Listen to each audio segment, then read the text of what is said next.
Does this building look familiar to you? If it does, that means you've either been here before yourself or you've seen one of the original adventures on this channel, Tommy Travels. About a year ago when I first started the channel, this was one of the very first places that I came to. Right in the shadows of the water tower of St. Louis Park sits the Pavek Museum. That's right, and inside of this building, there is a large collection of old radios, TVs, and broadcasting history.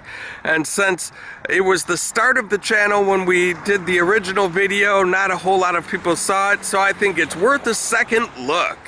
Well, welcome to another beautiful day for an adventure here at the Pavek Museum in St. Louis Park. It is our second time here, but that's all right. This is going to be an adventure so nice, I'm editing twice.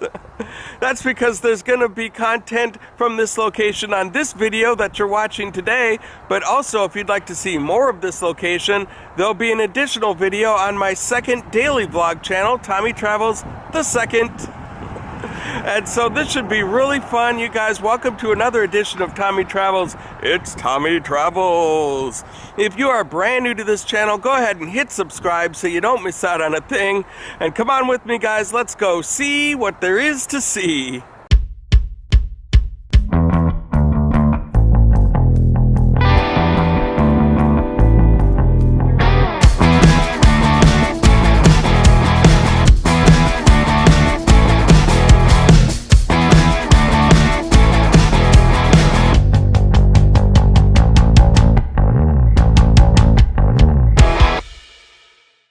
And in case you were thinking of coming here on a Monday or Tuesday, probably not a great idea. This is open Wednesday through Saturday, 10 a.m. to 5, and closed on holidays.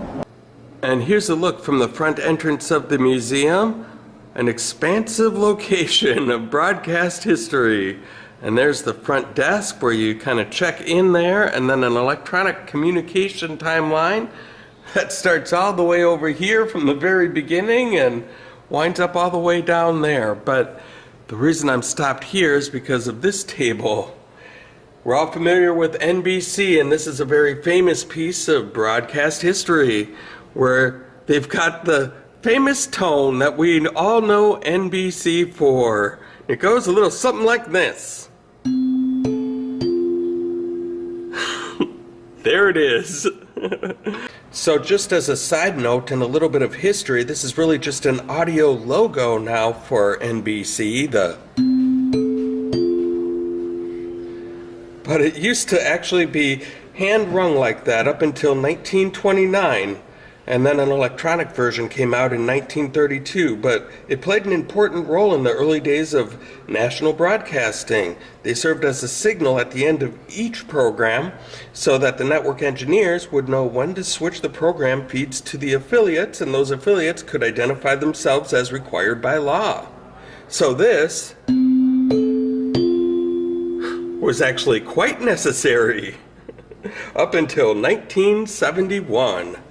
And for regular subscribers of Tommy Travels, those who have been around for a while, you might recognize this camera from my theme song. This is from my original theme song before I updated it. And it's the camera that showed up at the very beginning of it. So this camera is not only historic for being a historic camera, but also some extra history from the Tommy Travels theme song.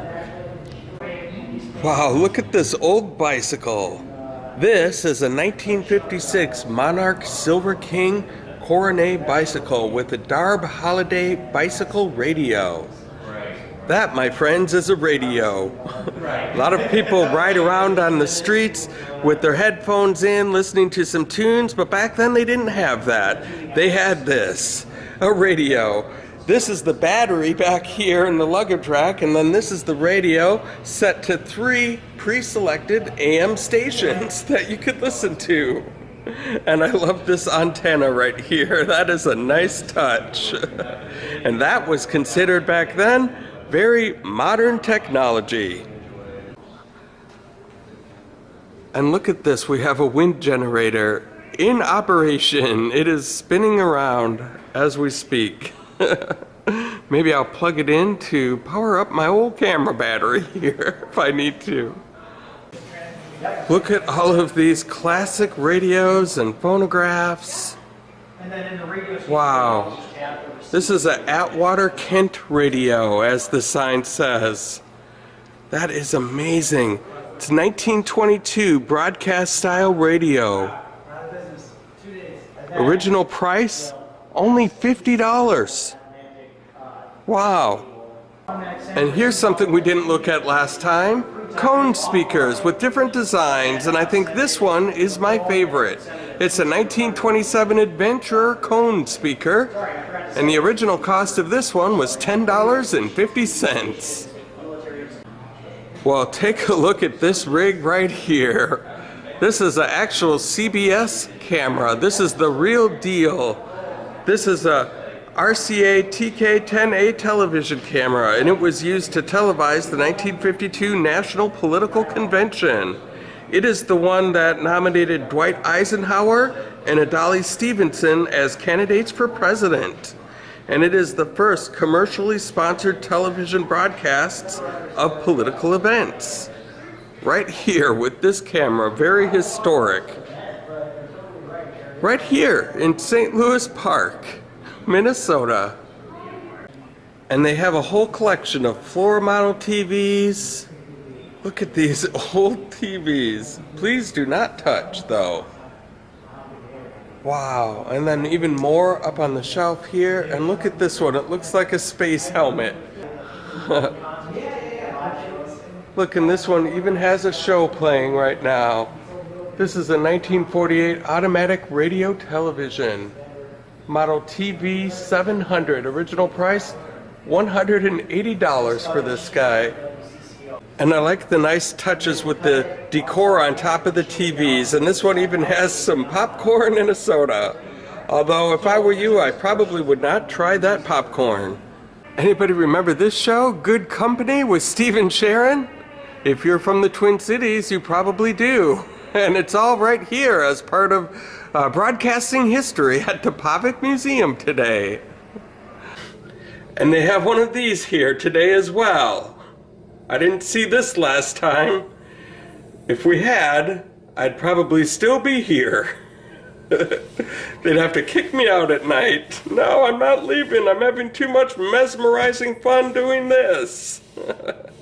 And if you are a fan of ham radios, that's what we are looking at right here. They have a whole room full of them. It used to be a very popular hobby for folks around the country, and still is for many. And look at a whole desk full of these ham radios. And what we're looking at right here, and here, is a world map showing international radio amateur prefixes and time around the globe. And look at all of these stations, all these cards from England and Ireland, all around the world. Finland, DJ4BU. It's pretty fascinating. And of course, we can't visit the Pavek Museum without visiting the Minnesota Broadcasting Hall of Fame. And 2018 honorees, look at that. The King of Radio, Tom Bernard in the Twin Cities, 92 KQRS. And then, of course, John Hines, Heidelberg, WLOL. Paul Majors. And that's Carol Levin, news anchor, who went off to California and left us here in the dust. And of course, Joe Souchere, garage logician himself.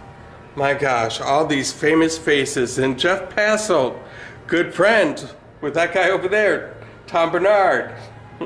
If you're not from Minnesota, none of this will make any sense. But if you are, you're definitely going to recognize Robin Robinson.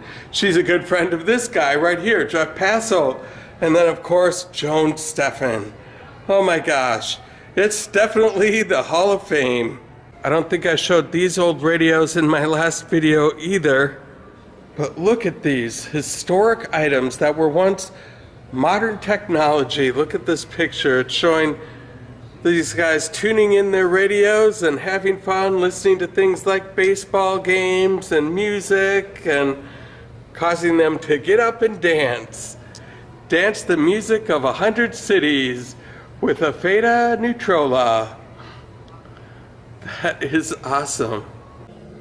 Well, you guys, I thought this would be a good, mesmerizing way to end this edition of Tommy Travels. It's been a fun adventure here at the Pavek Museum in St. Louis Park. And now it is time to hit the road. And if you guys liked what you saw in this adventure, if you want to see even more footage, go over to Tommy Travels the Second. There'll be a link to that video in the description below. And I'm just going to be here doing this pretty much all day long today. And I appreciate all of the support that you guys have given me so far. If you liked what you saw here today, go ahead and hit subscribe and go ahead and hit like and do some comments, all that fun stuff. And until next time, I hope to catch you on the flip side.